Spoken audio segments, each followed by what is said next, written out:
수밖에 누가 있을까. 슬퍼 낙심될 때에 내 친구 되시는 주 예수밖에 다시 없고, 강을 건너와서 신성을 향할 때 나와 항상 노래하는 누구보다 두려움에 거는 그는 나를 헤쳐버리고 나를 갈 길을 인도하는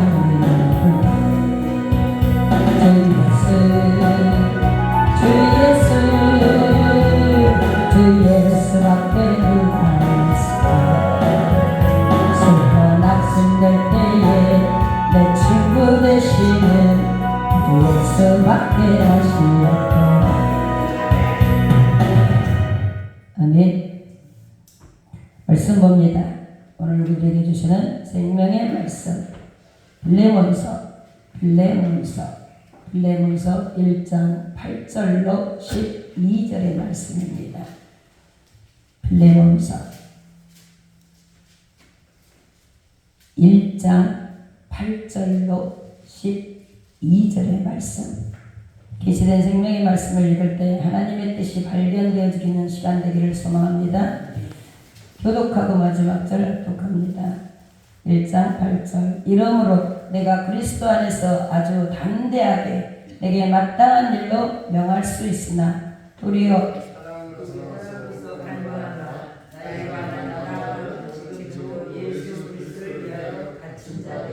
갇힌 자 중에서 낳은 아들 오네시모를 위하여 내게 간구하노라.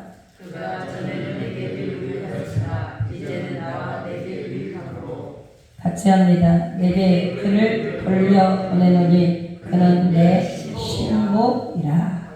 아멘. 이 시간에 여기 하나님의 은혜로 열림 수양관에 왔는데 항소 한 마리 드리는 것보다 더 기뻐하시는 찬양을 드리시기를 소망합니다. 자원하여 드립시다.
주의 사랑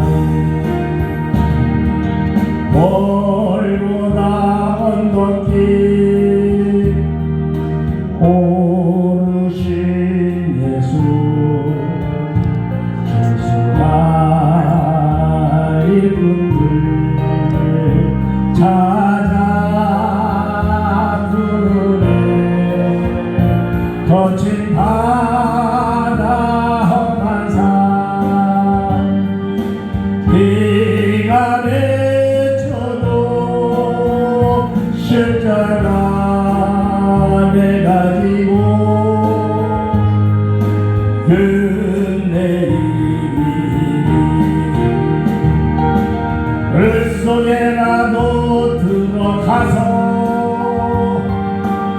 불 속에라도 들어가서 세상에 널리 전하리 주의 사랑이. 아멘.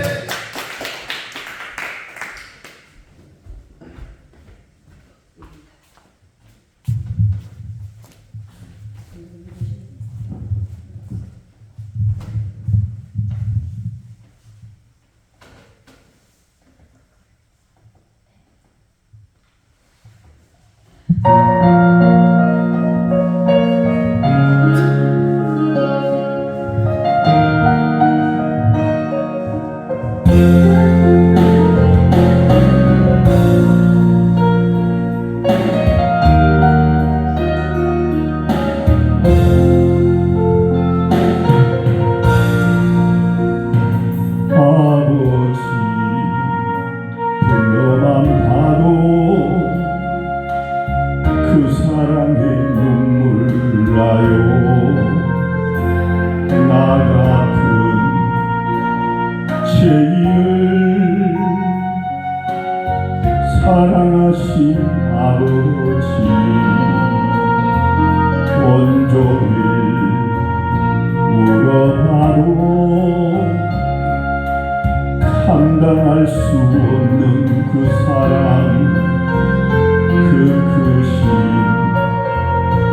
사랑을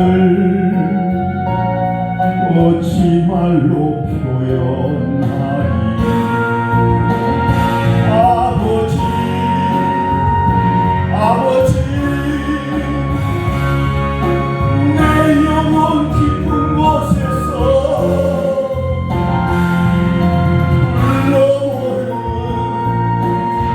내 아버지, 나의 아버지, 이 생명 가는 그날까지 지키시고 인도하시며 참 좋으신 나의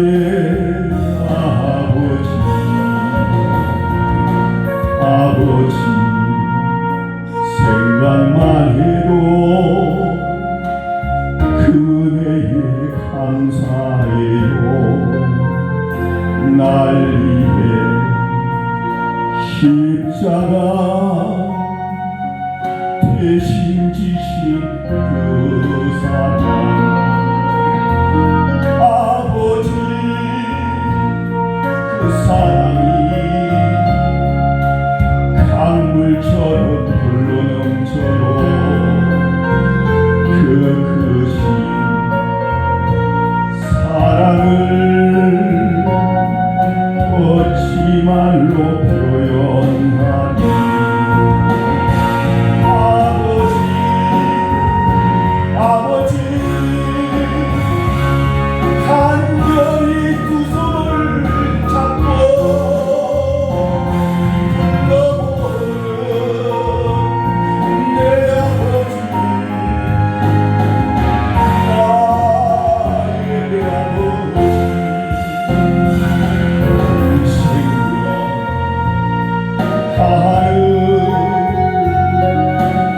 그날까지 동행하고 인도하신 신실하신 나의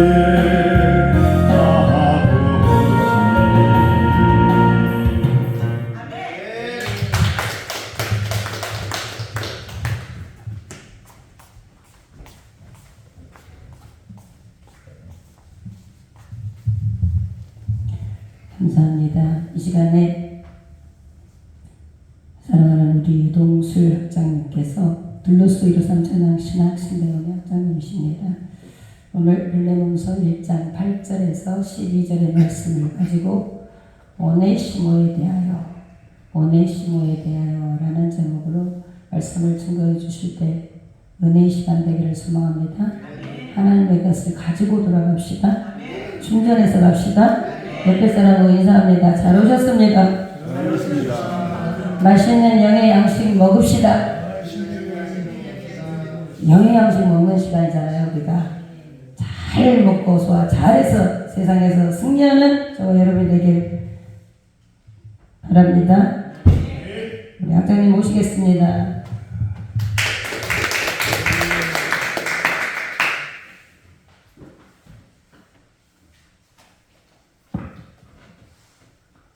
죽을 먹여드릴지 밥을 먹여드릴지 모르겠네요.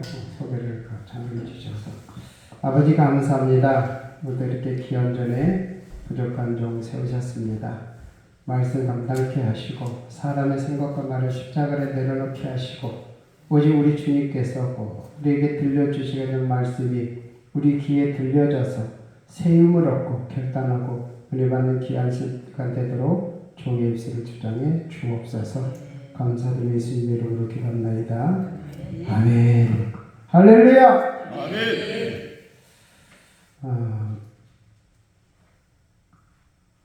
한번 이곳에 10여 년 전에 와서 저쪽 성전에서 말씀 한번 증거하고 그 뒤로는 한번 아예기아에 전에서도 10년이 넘게 걸렸네요. 원장 목사님 불러주셔서 감사합니다. 아무튼 이렇게 새롭게 성전도 다 단장하고 이렇게 되었는데 우리 시간 날 때마다 오셔서 기도하고 은혜 받고 서로 그렇게 교제하면서 그랬으면 좋겠어요. 찬양곡 드리고 저도 말씀 나누도록 하겠습니다.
우리 편이 되어주시는 주님이 계신 줄 믿습니다. 아멘. 어떤 상황에서도 힘들고 어려울지라도 주님은 우리의 편이십니다. 아멘. 네 편 아니에요. 내 편이에요. 서로 인사해요. 주님은 내 편이십니다. 주님은 내 편이십니다. 주님은 내 편이셔요. 오늘 뜬금없이 빌레몬서를 가지고 오네시모에 대해서 이렇게 말씀하고자 하는데, 아니 해필이면 오네시모야 많은 사람들 놔두고 오늘 말씀을 들으면서 그렇게 나누면서 오네시모에 대하여 이런 제목으로 말씀을 나눌 텐데, 어떤 내용인지 또 우리가 어떻게 결심을 해야 될지 한번 살펴보도록 하겠습니다. 여러분 조만식 선생님 잘 아시죠? 조만식 우리 직접 보지는 않았지만 위인전기나 이런 데 보면 우리가 그걸 많이 이렇게 읽었습니다. 1913년 조만식 선생님이 명치대학 전문부고 법과를 졸업했어요. 졸업하니까 이제 그때 당시에 이승훈 선생님이 오산학교를 세웠는데, 이승훈 선생님 서대문 교도소에 이렇게 있을 때예요. 거기에 서대의 감옥에 있을 때 이 조만식 선생님의 부탁을 받고, 조만식 선생님, 그러니까 이승훈 선생님의 그 부탁을 받고 오산학교 교사로 부임을 합니다. 일반 교사로 부임을 해요. 그래서 그 조만식 선생님은 오산학교에서 역사 또 지리 이런 것을 가르치다가 2년 후에 교장으로 취임을 합니다. 자, 그래서 9년 동안 재직하면서 후진교육에 힘을 기울였어요. 그래서 그는 오산에서 이제 무보수로 일을 했어요. 교장 선생님부터 무보수로 이렇게 일을 했어요. 그리고 가족은 어디에 있어요? 평양에 있었어요. 그러니까 기숙사에서 학생들하고 함께 이렇게 기숙을 하면서 교장 선생님이 기숙사 생활하면서 그렇게 함께 했던 거예요. 머리를 이렇게 빡빡 깎고, 언제나 한복 바지, 그러니까 그 한복 그 바지에다가 또 저고리 이렇게 입고 늘, 그러니까 무명으로 된 두루마기 걸치고, 그런 차림을 신문에 이렇게 사진에 보면 가끔 이렇게 조만식 선생의 사진에 이렇게 있죠. 이것은 뭐냐면 그때 당시에는 치약이 물론 있었는지 없었는지 모르는, 난 그때 안 살아봐서 소금으로 이를 닦는 시대였고, 그 다음에 머리 감을 때나 이렇게 씻을 때 팥비누라고 그래요. 팥 껍질을 갈아서 이렇게 그 가루를 이렇게 씻었다고 합니다. 그걸로 했으니까 이거는 뭐냐면 외제를 사용하지 않고 국산을 철저하게, 그래서 우리 조만식 선생님이 가장 했던 게 뭐예요? 국산품 장려운동 이걸 했잖아요. 그러니까 그분은 스스로 그렇게 국산품, 모든 것이 국산품을 애용하는 그런 사람, 그런 분이었어요. 그리고 이 조만식 선생님은 기독교의 사랑을 교육의 모토로 삼았어요. 그러니까 모든 일을 솔선수범해서 학생들에게 감화를 주었고, 그는 1인 사역을 감당한 거예요. 자, 교장, 교사, 사감, 그리고 사안일까지 한 거예요. 사안. 쉽게 말해 가장 밑에서 부진일 해야 될 그 일까지 1인 사역을 했어요. 그 변소 청소도 선수했다고 그래요. 그러니까 조만식 선생님의 그 3대 교육 이념이 뭐냐면, 첫째로는 이웃을 사랑하고 교회를 사랑할 것. 그 다음에 둘째, 예수를 믿어 의롭게 살 것. 한지 그게 교육의 모토였어요. 그 다음에 셋째로는 학문에 힘쓸 것. 이것을 그 이념으로 이렇게 교육 이념으로 삼았어요. 그러니까 그분은 이렇게 기독교 정신에 입각해가지고 이 세 가지 이념을 행동에 옮겨 나갔어요. 그리고 일본 사람에 대해서도 마찬가지였어요. 그는 저들을 사랑했어요. 그러나 저들의 죄악은 미워했더라, 그렇게 돼 있어요. 그리고 그는 일본 사람을 우리가 흔히 그런 얘기하죠. 외놈, 쪽발이 이런 얘기 많이 하잖아요. 그런 얘기 단 한 번도 해본 적이 없어요. 한 번도 그렇게 부른 적이 없어요. 그러니까 적을 사랑하면서도 그 악과 그렇게 싸운 종교인이고 민족 지도자였다 이 말이에요. 그러니까 법에도 그런 게 있잖아요. 사람은 미워하지 말고 죄를 미워하되 이런 것도 있지만 이분이 그걸 실천을 했었던 거예요. 그리고 오산에 재직하는 동안에 유명한 그 백인재 선생님, 주기철, 한경지, 김홍일, 김옥, 김성월 등 많은 인재들을 길러냈던 거예요. 자, 여러분, 저와 여러분은 이런 헌신을 통해서 길러진 어쨌든 전도에서 이렇게 어떠했던 영적인 인재들이 있는가 말이죠. 이걸 말씀드리는 거예요. 디모데후서 1장 2절 제가 한번 읽어드릴게요. 사랑하는 아들 디모데에게 편지하노니 하나님 아버지와 그리스도 예수 우리 주께로부터 은혜와 긍휼과 평강이 내게 있을지어다. 지금 누구에게? 디모데에게 편지를 해요.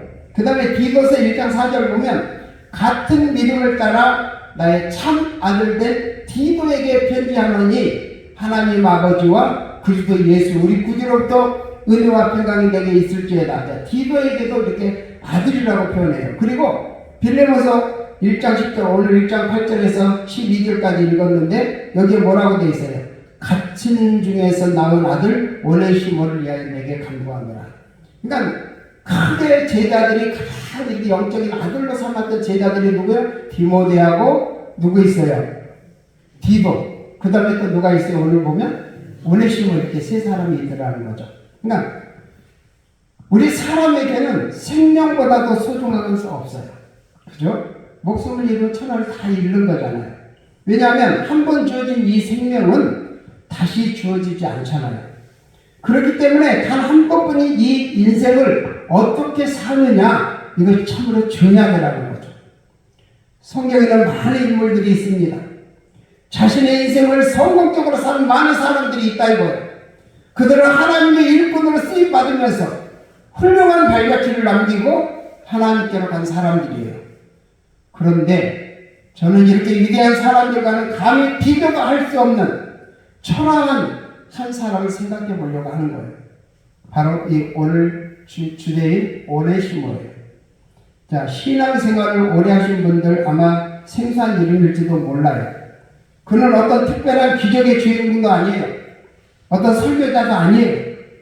그는 주님의 일을 위해서 어떤 특별한 봉사와 헌신을 한 사람도 아니더라는 거죠. 능력 있는 전도자도 아니더라는 거죠. 그럼에도 불구하고 오늘 여러분에게 이 사람을 소개하는 이유는 단 한 번의 인생을 위해서 그가 내렸던 결단 그리고 그 변화 오늘 우리에게 새로운 도전이 되기 때문에 이 말씀으로 준비를 한 겁니다. 아멘? 저와 여러분은 단 한 번밖에 주어지지 않는 이 삶을 위해서 어떤 지혜로운 결단을 내리고 살아왔는지 그리고 어떤 결단을 내리면서 살기를 원하시느냐 이 말이죠. 우리는 먼저 이 오네시모를 말하기 전에 바울과 골로새 교회의 빌레몬과 빌레몬서를 이해를 해야 됩니다. 이것을 장황하게 설명하고자 하는 것이 아니라 바울은 주후 1세기 기독교 초기에 세 차례의 전도 여행을 하면서 가는 곳마다 교회를 세웠잖아요. 사도행전 18절 23절에서부터 바울은 제3차 전도 여행을 합니다. 사도행전에서 바울이 골로새 지역에 가서 어떻게 전도했다는 구체적인 내용은 없어요. 그러나 19장 1절에 보면 바울이 윗지방으로 다녀가서 에베소에 와서 어떤 제자들을 만나 이렇게 기록되어 있거든요. 그러니까 이 지방을 바로 뭐예요? 골로새 지역을 포함한 기타 지역으로 볼 수가 있어요. 왜냐하면 에베소를 가려면 반드시 골로새 지역을 거쳐야 하기 때문에. 그래서 바울은 이렇게 에베소를 가기 전에 조그만 지역 도시인 이 골로새 지방을 들러서 전도를 했던 거다 이 말이에요. 그래서 골로새서 1장 7절과 빌레몬서에 의해 보면 골로새 지역에 바울은 충성스러운 일꾼 두 사람을 만났다 이 내용을 알 수가 있어요. 그러니까 하나님께서 복음의 열매를 준비해 두셨던 거예요. 한 사람은 누구예요? 가르치는 은사가 탁월했던 에바브라라는 사람이에요. 그리고 또 한 사람은 바로 빌레몬이라는 사람이에요. 그러니까 빌레몬이라는 사람은 비교적 부유했던 것 같아. 그러니까 빌레몬 가족들은 바울이 이 복음의 은혜를 받고 자신의 집을 골로새 교회 개척교회로 내놓은 거예요. 그러니까 자기 집을 개척하라고 그 교회를 이게 골로새 교회예요. 자, 빌레몬서 2절에 보면 내 집에 있는 교회에 편지하노니 이렇게 기록되어 있거든요. 그러니까 그리고 또 교우들에게 많은 사랑을 베풀던 사람이 바로 이 빌레몬이에요. 4절에서 7절 보면 그가 얼마나 교우들을 사랑했는지 기록되어 있어요. 빌레몬서 1장 4절 7절 제가 읽어드립니다. 내가 항상 내 하나님께 감사하고 기도할 때에 너를 말함은 주 예수와 및 모든 성도에 대한 네 사랑과 믿음이 있음을 들으니 이로써 네 믿음의 교대가 우리 가운데 있는 서를 알게 하고 그리스도께 이르도록 역사하느니라. 형제여 성도들의 마음이 너로 말미암아 평안함을 얻었으니 내가 너의 사랑으로 많은 기쁨과 위로를 받았노라. 아멘? 자, 그렇다면 오늘 이 말씀의 초점이 되는 오네시모는 누구냐 이거예요. 바로 이 빌레몬의 집에 살고 있던 노예였어요. 그래서 제가 이 설명을 드린 거예요. 그러니까 노예고 종이었다 이 말이에요. 이 빌레몬 집에서 사는 종이었어요. 그러니까 오네시모는 이 빌레몬의 집에 살다가 바울이 있는 로마로 도망을 쳤어요. 그래서 바울은 헌신적인 이 일꾼이 빌레몬에게 편지하기를 뭐라고 그랬어요?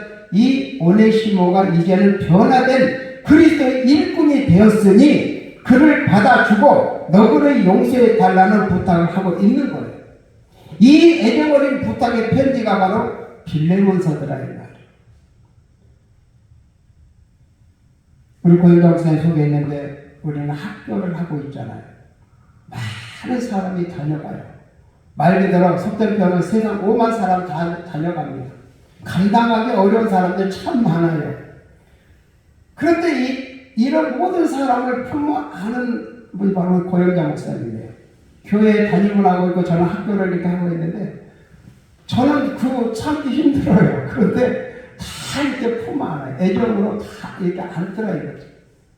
그래서 이걸 닮아가려고 저는 무지 예를 쓰는데 이 성질거리가 고약해갖고 잘 안 돼요. 태생이 그래서 그런지 몰라. 아무튼 그래서 제가 많이 욕을 먹습니다. 유목사 있으면 나가요 이런 사람도 있고 유목사는 맨날 나한테만 갖고 나만 갖고 그래 이런 사람도 있고 그래요. 자, 그런데 이렇게 애정어린 부탁 편지가 빌레몬서인데 우리 오늘 읽은 8절 9절 한번 볼까요? 8절 9절 시작. 본문 8절 9절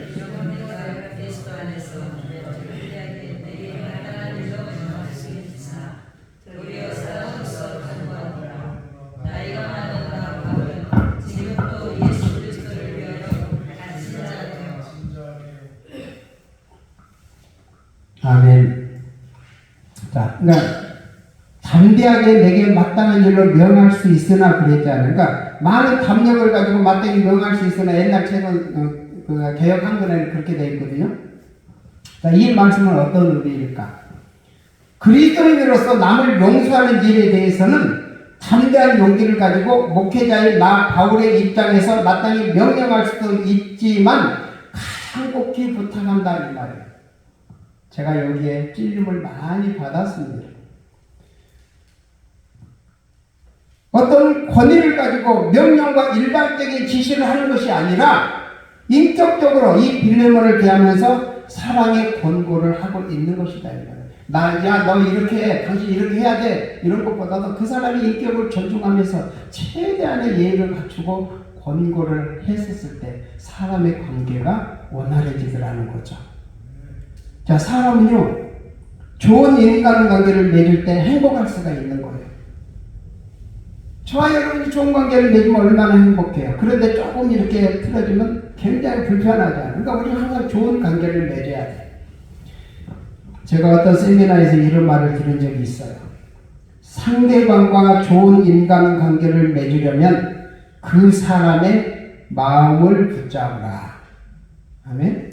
한번 따라서 해볼 거예요. 상대방과 좋은 인간관계를 맺으려면 그 사람의 마음을 붙잡아라. 예, 좋은 인간관계를 맺으려면 그 사람의 마음을 붙잡으라는 말이에요. 그러니까 그 사람이 아무리 나와 뭐 2시간, 3시간 같이 있다 해도 마음을 붙잡지 못하면 아무 소용이 없다는 의미예요. 그런데 사람의 마음을 사는 것은 어떤 뭐 명령이나 권위나 이런적인 태도로 살 수는 없더라는 거죠. 마치 군대 지휘관이 병사들을 명령으로 육체로 자기를 따르게 할 수 있어요.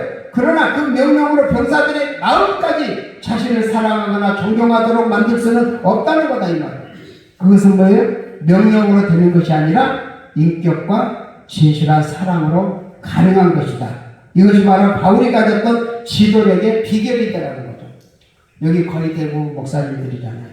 우리 그런 지도력을 가집시다. 아멘? 그는 모든 사람의 그 사람을 권위보다 인격과 사랑으로 대했던 거예요.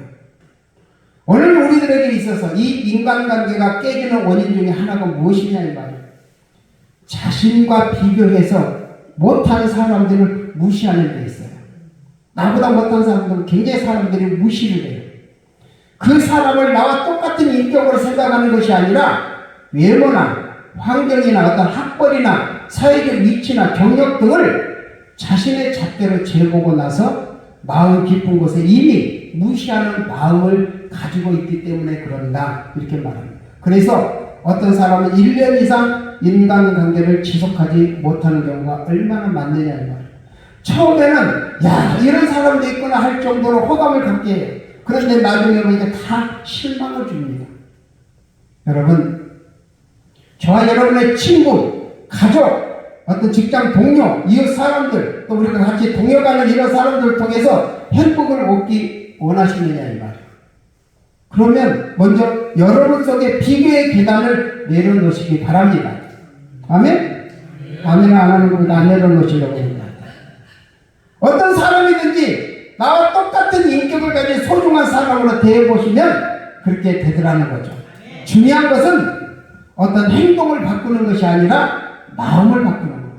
아멘? 마음만 바꾸면 다 된다 이 말이에요. 10절 보십시다. 10절, 오늘 10절 시작. 갇힌 중에서 나온 아들 오네시모를 위해서 내게 간구하노라.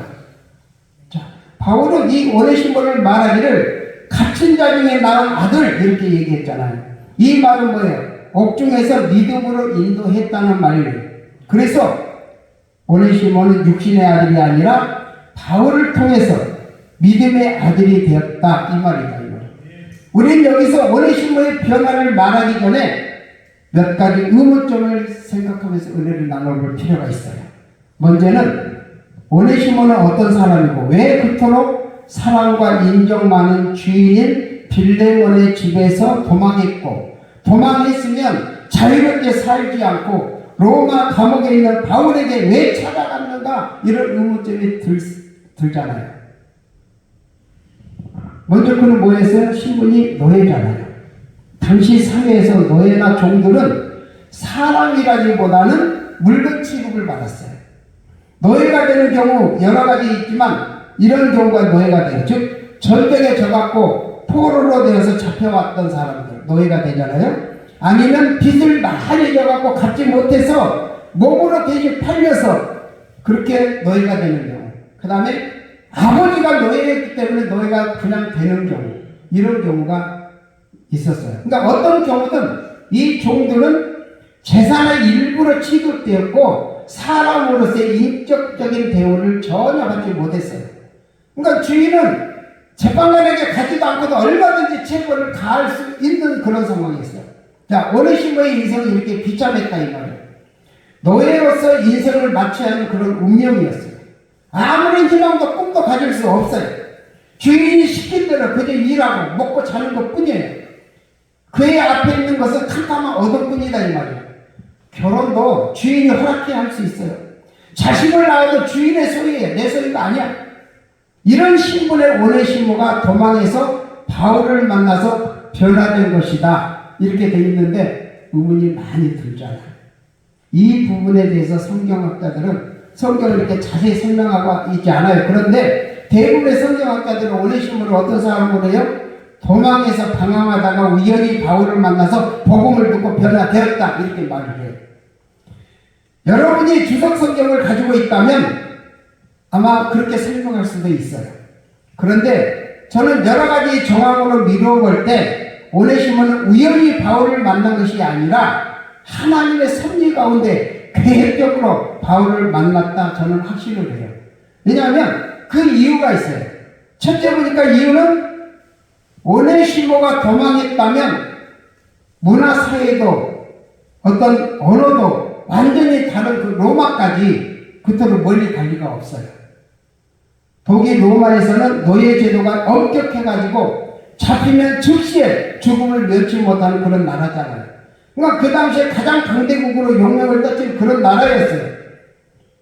여러분의 생전 뒤에 한 지도가 있다면 지도를 한번 봐봐요. 골로새에서 로마까지 가면 최소한 2,000km 이상이 되는 거리예요. 그 지도 이렇게 보면 그게 조그만 이게 나와 있잖아요. 근데 2,000km가 넘는 거리예요. 이거는 장난 아니죠. 우리가 부산까지 500km 잡잖아요. 근데 그 두 번 왔다 갔다 하는 거리예요. 장난 아니잖아요. 교통사고 지금까지 뭐 자동차가 있었을까요? 그걸 가면은 적어도 몇 달을 걸려야 갈 수 있는 거리예요. 그러니까 그 가는 동안에 온갖 위협을 무릅쓰고 사람들을 피해서 국경과 국경을 또 통과해야 됐어요. 아무리 도망해도 로마까지 간다는 것은 현실성이 없다는 거죠. 두 번째로 그 이유는 뭐예요? 혹시 오네시모가 로마로 도망했다 해도 우연히 바울을 만날 경우는 희박하더라는 거죠. 왜? 바울은 지금 어떤 몸이에요? 자유로운 몸이 아니에요. 무시무시한 로마 옥중에 호송되어서 재판을 기다리고 있는 그런 몸이다 이 말이에요. 로마의 수비대가 지키고 있는 무서운 감옥이에요. 비록 바울에게 사람을 만날 수 있는 자유가 있었다 해도 그것은 죄수인 바울을 돌보기 위한 목적으로서의 감옥 안에서의 일일 뿐이지 그 밖에서는 힘들다 이 말이에요. 감옥으로 찾아가지 않고는 바울을 만날 수 있는 길은 없어요. 그렇다면 잡히면 당장 죽음을 면하지 못할 이 오네시모가 로마의 이 수비대에 철통같이 지키고 있는 감옥으로 들어가서 돌아다니다가 우연히 바울을 만났다는 것 도저히 우리는 상상할 수가 없는 거예요. 그것은 마치 뭐예요? 새가 사냥꾼의 품으로 날아드는 일과 같잖아요. 아무리 목숨이 10개가 있다고 해도 감히 할 수 없는 일이잖아요. 물론 오네시모도 감옥에 있었을 것이라는 가정도 해볼 수가 있어요. 그러나 그가 만약 감옥에 있었다면 그는 이미 죽었어요. 그러잖아요. 바로 즉시 처형하는 그런 때였다는 거예요. 그의 신원을 조사해보면 금방 탄로가 날 것이기 때문에 그래요. 셋째 이유가 있어요. 골로새서에 있는 바울의 편지 내용이에요. 골로새서 4장 12절에 보면 골로새 교회에서 바울을 만나기 위해서 로마로 온 에바브라에 대해서 이렇게 말해요. 너희에게서 온 에바브라 이렇게 얘기했거든요. 그러니까 너희라는 이 희mon이라는 단어, 여기는 헬라어에는 골로새 교인들을 지금 가르치고 있거든요. 그런데 이와 똑같은 단어와 내용으로 역시 오네시모를 말하고 있더라는 거죠. 4절 9절을 보면 신실하고 사랑을 받는 형제 오네시모를 함께 보내느니 그는 너희에게서 온 사람이다. 그들이 여기 이 일을 다 너희에게 알려주리라. 이렇게 해서 거기에서 온 오네시모라는 것을 분명히 여기서 말하고 있습니다. 그러니까 방문하러 로마로 온 에바브라와 같은 그런 의미의 내용으로 골로새 교우들에게 지금 부탁을 했다는 것이죠.